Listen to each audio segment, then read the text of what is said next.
Lovers! Happy Friday everyone! Dahil Friday ngayon, hindi na naman tayo magluluto ng munggo.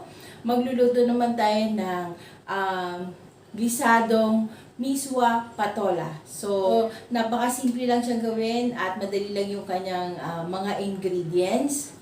So, samahan niyo ako guys. Magluto na tayo. Mabilisan luto na lang to. Lunchtime na kasi guys. So, kailangan na nating magluto ng mabilis.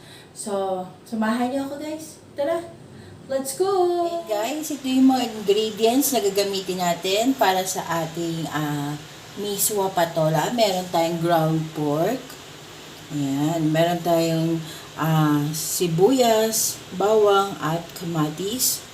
Ayan. Ito yung ating patola. Ni-slice ko na siya. Ayan. Ang ganyan.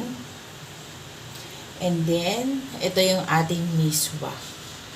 So, ayan. Gagamit din tayo ng ating pork broth cubes.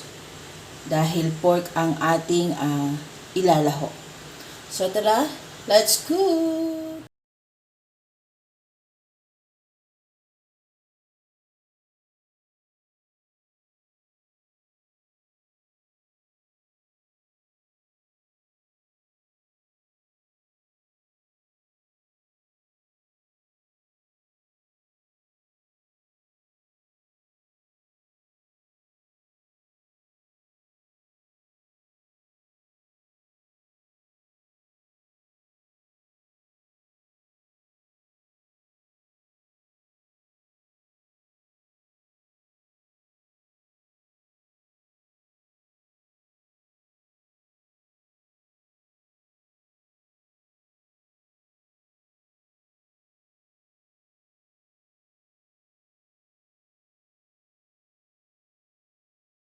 Ayan.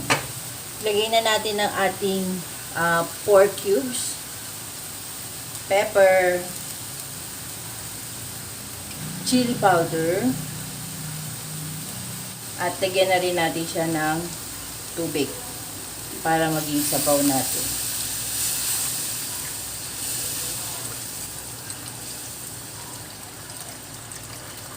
Ayan. Depende sa inyo kung gaano kadaming tubig ang ilalagay nyo para maging sabaw. Tansyahin nyo na lang. So, pakuluan lang natin siya ulit.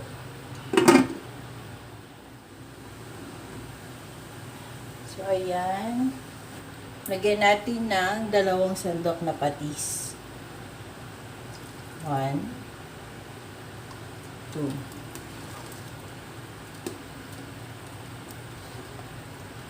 Pakuluin pa natin.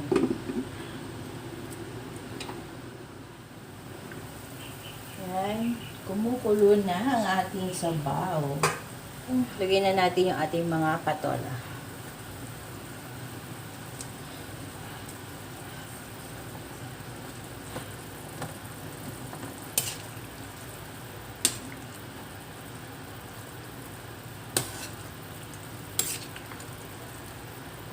Magdagdag tayo ng 1 sandok pa na patis.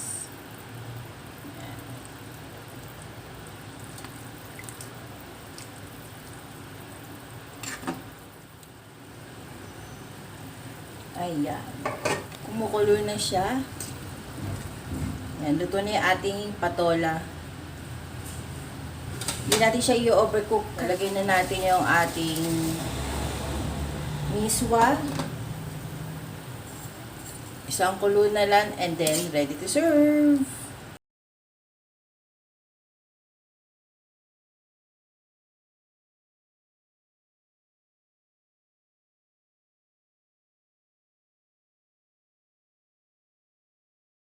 And guys, magpe-prepare na ako ng aming table. So, kami po ay mag-lunch na. Late na po kami mag-lunch. Madali lang lutuin ang ating miswa patola. Napakadali lang din yung sundin. So, try nyo na guys. Sobrang masarap ito. Ayan. Kung nagustuhan ninyo ang aking vlog for today, like this video.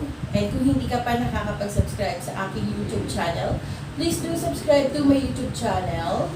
And hit the bell notification para lagi kayong updated once na meron akong bagong upload. So hanggang dito na lang guys. See you on my next vlog. Bye!